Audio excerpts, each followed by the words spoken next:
I was young, I prided myself as a nonconformist in the conservative U.S. state I live in, Kansas.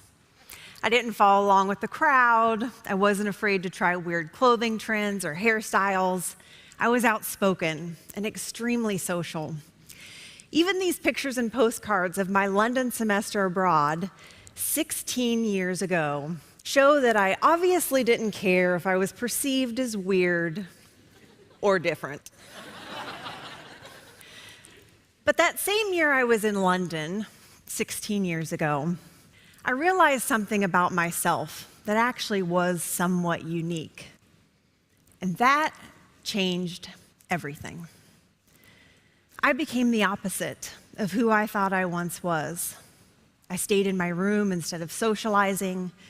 I stopped engaging in clubs and leadership activities. I didn't want to stand out in the crowd anymore.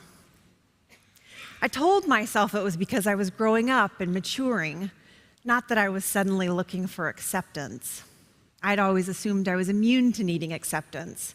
After all, I was a bit unconventional. But I realize now that the moment I realized something was different about me was the exact same moment that I began conforming and hiding. Hiding is a progressive habit, and once you start hiding, it becomes harder and harder to step forward and speak out. In fact, even now, when I was talking to people about what this talk was about, I made up a cover story, and I even hid the truth about my TED Talk. So, it is fitting and scary that I have returned to this city 16 years later, and I have chosen this stage to finally stop hiding. What have I been hiding for 16 years? I am a lesbian.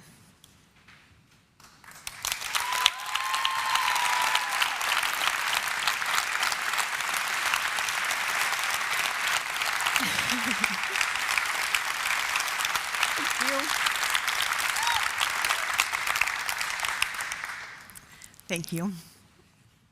I've struggled to say those words because I didn't want to be defined by them.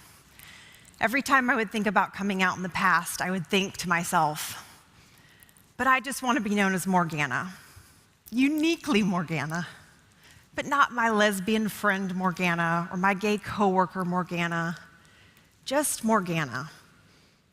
For those of you from large metropolitan areas, this may not seem like a big deal to you. It may seem strange that I've suppressed the truth and hidden this for so long. But I was paralyzed by my fear of not being accepted. And I'm not alone, of course.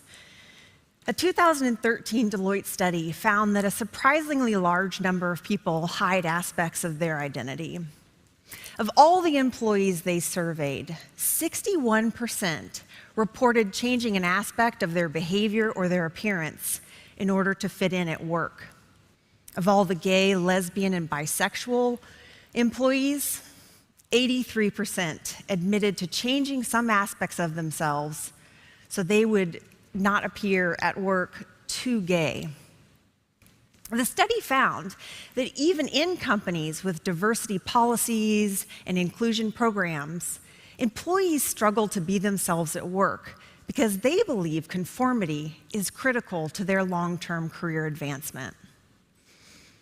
And while I was surprised that so many people, just like me, waste so much energy trying to hide themselves, I was scared when I discovered that my silence has life or death consequences and long-term social repercussions.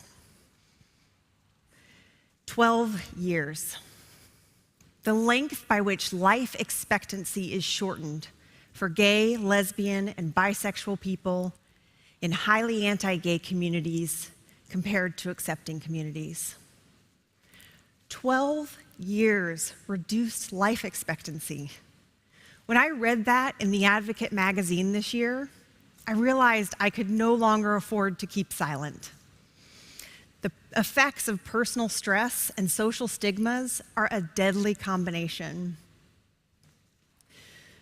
The study found that gays and anti-gay communities had higher rates of heart disease, violence, and suicide.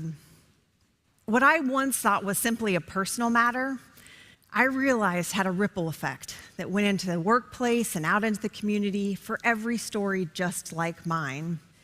My choice to hide and not share who I really am may have inadvertently contributed to this exact same environment and atmosphere of discrimination. I'd always told myself there's no reason to share that I was gay. But the idea that my silence has social consequences was really driven home this year when I missed an opportunity to change the atmosphere of discrimination in my own home state of Kansas. In February, the Kansas House of Representatives brought up a bill for vote that would have essentially allowed businesses to use religious freedom as a reason to deny gays services. A former coworker and friend of mine has a father that serves in the Kansas House of Representatives.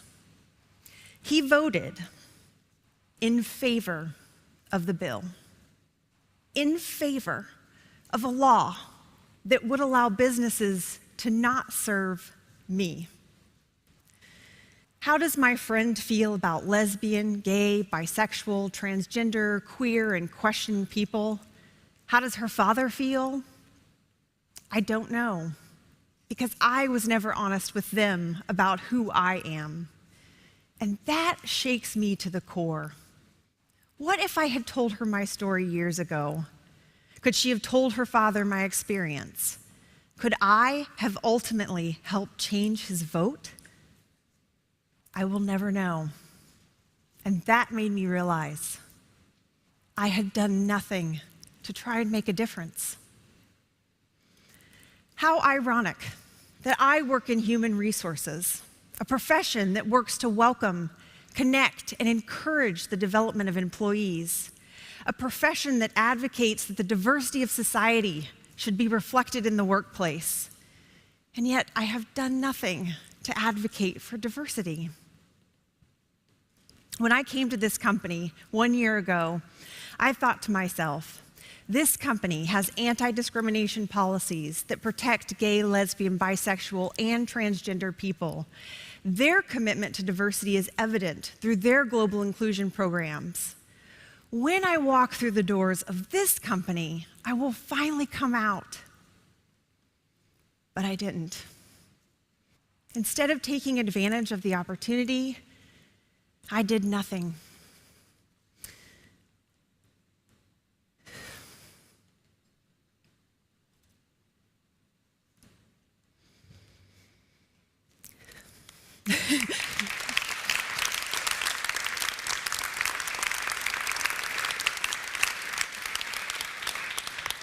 When I was looking through my London journal and scrapbook from my London semester abroad 16 years ago, I came across this modified quote from Toni Morrison's book, Paradise. There are more scary things inside than outside. And then I wrote a note to myself at the bottom, remember this.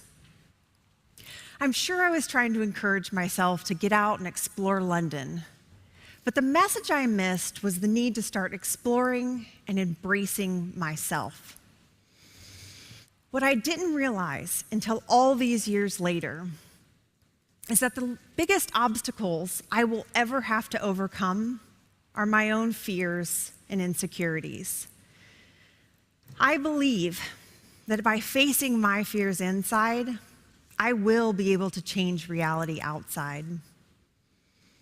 I made a choice today to reveal a part of myself that I have hidden for too long. I hope that this means I will never hide again. And I hope that by coming out today, I can do something to change the data and also to help others who feel different be more themselves and more fulfilled in both their professional and personal lives. Thank you.